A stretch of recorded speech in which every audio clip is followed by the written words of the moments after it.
Sir, आप देख रहे हैं ब्रेकिंग बिहार। अभी हम हैं राष्ट्रीय लोक जनशक्ति पार्टी के राष्ट्रीय प्रवक्ता श्रवण अग्रवाल के कार्यालय में और सबसे बड़ी खबर ये आ रही है कि राष्ट्रीय लोक जनशक्ति पार्टी के राष्ट्रीय प्रवक्ता श्रवण अग्रवाल ने इस्तीफा दे दिया है। इनके जैसे कार्यकर्ता यदि इस्तीफा दे रहे हैं तो बहुत बड़ी बात है। इन्हीं से जानेंगे, श्रवण अग्रवाल से ही जानेंगे क्या कुछ हुआ। श्रवण जी। नहीं, कुछ नहीं। पार्टी में आंतरिक लोकतंत्र खत्म हो गया था। पार्टी बनी थी रामविलास पासवान के सपनों को, रामविलास पासवान के विचारधारा को, रामविलास पासवान के नीति और सिद्धांत को, उनके कार्यक्रम को, और जो उन्होंने सपना देखा था गरीबों के लिए, दलितों के लिए, पिछड़ों के लिए, अक़लियतों के लिए, पासवानों के लिए, समाज के हर तबके हर वर्ग के लोगों के लिए, वह सपना चूर चूर पशुपति कुमार पारस जी के साथ दलाल किस्म के लोग, बिचौलिए किस्म के लोग, और जो रामविलास पासवान जी के विचारधारा के विरोधी हैं और जो एंटी नेशनल तत्व हैं, ऐसे लोग दिल्ली में उनके मंत्रालय में, पार्टी कार्यालय में सक्रिय हैं।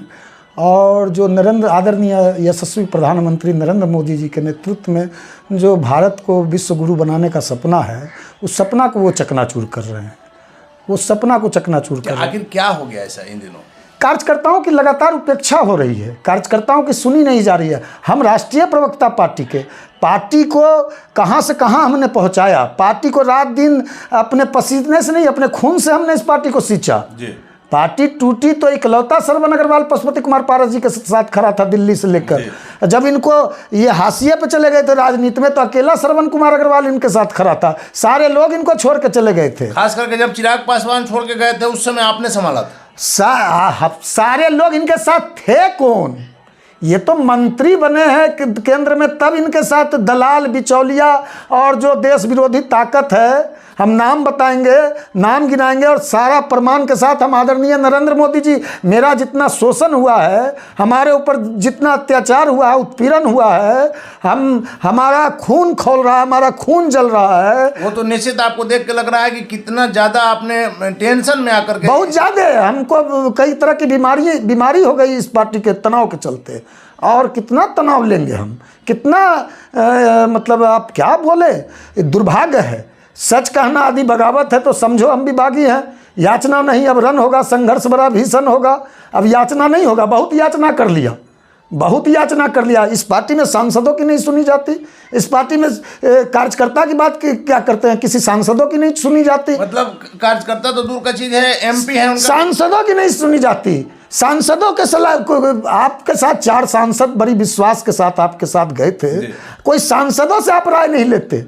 यहाँ तक कि मंत्रालय, आपके मंत्रालय में, आपके कोठी में सारे एंटी नेशनल देश विरोधी तत्व बैठे हुए हैं और नरेंद्र मोदी जी के सपनों को, एनडीए सरकार का जो सपना है उसको चकनाचूर कर रहे हैं। तो ऐसे में हम जैसे कार्यकर्ता जो देश के लिए, राज्य के लिए समर्पित है, पार्टी से ऊपर, व्यक्ति से ऊपर विचारधारा होता है, दल से ऊपर देश होता है ना। तो किसी व्यक्ति जो लोग लगे हुए व्यक्ति पूजा में, माल और मलाई के लिए, सत्ता के स्वाद के लिए, हम लोग तो सत्ता के लिए नहीं गए थे।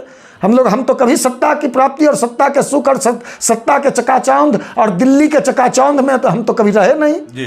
हम तो एक जमीनी कार्यकर्ता हैं, जमीन पर रहने वाले हैं।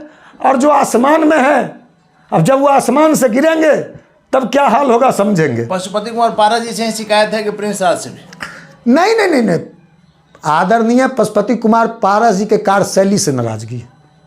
प्रिंस राज जी से कोई नाराजगी नहीं, उनसे कोई नाराजगी नहीं। प्रदेश अध्यक्ष की नहीं चलती, उनकी भी नहीं चलती। कई फैसले बिहार पार्टी में ऐसे हैं जो प्रदेश अध्यक्ष को पता ही नहीं रहता और राष्ट्रीय अध्यक्ष जी फैसला ले लेते हैं, तो बिना प्रदेश अध्यक्ष के पूछे ही बिहार में जिसको तिसको बने। अब क्या बोले, हम नहीं बोलना चाहते, वक्त आएगा तो बताएंगे। लेकिन तब तो श्रवण जी माना जाए कि चिराग पासवान के साथ भी जो अलगाव हुआ था उसमें चाचा जी का दोषी है, जबकि किसी की नहीं सुनते तो वो भतीजा की ये किसी के नहीं है। जिसको अपना राम कहते हैं, रामविलास पासवान जी का जब नहीं हुए, उनके पुत्र को का ऐसे समय में इन्होंने साथ छोड़ा, दामन छोड़ा, अपनी भाभी समान माँ का दामन छोड़ा। जिस समय इनको साथ रहना चाहिए, इनके साथ की जरूरत थी, इनकी जिम्मेवारी बनती थी कि परिवार में कोई नहीं बचा था। रामचंद्र जी चले गए, रामविलास जी चले गए, इनके जिम्मेवारी बढ़ती थी कि पूरे पार्टी और परिवार को एकजुट रखने की। वैसे समय में ये धोखा दिए और अंतिम ये किसी के हैं। तो ये नीतीश कुमार जी ने बिहार में इनको मंत्री बनाया, पशुपालन मंत्री, ये ना विधानसभा के सदस्य थे ना विधान परिषद के सदस्य थे। नीतीश जी ने इनको बनाया बिहार में।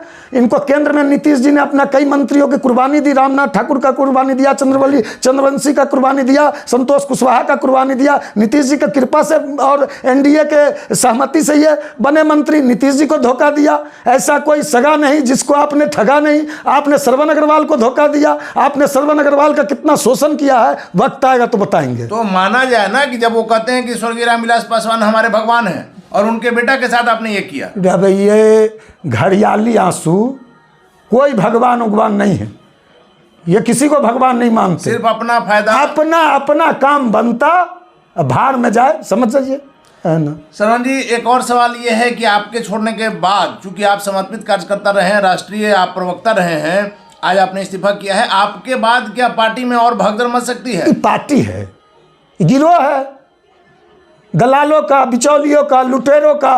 केवल मंत्रालय को लूटना है, जान रहे हैं, लूट सके तो लूट, आना तो है नहीं, फिर एमपी बनना है नहीं, ये पार्टी है। मतलब जितना मौका लगा है, हाँ, जितना लूट सको लूट लो। दिल्ली में सब दिल्ली में बैठे हुए हैं।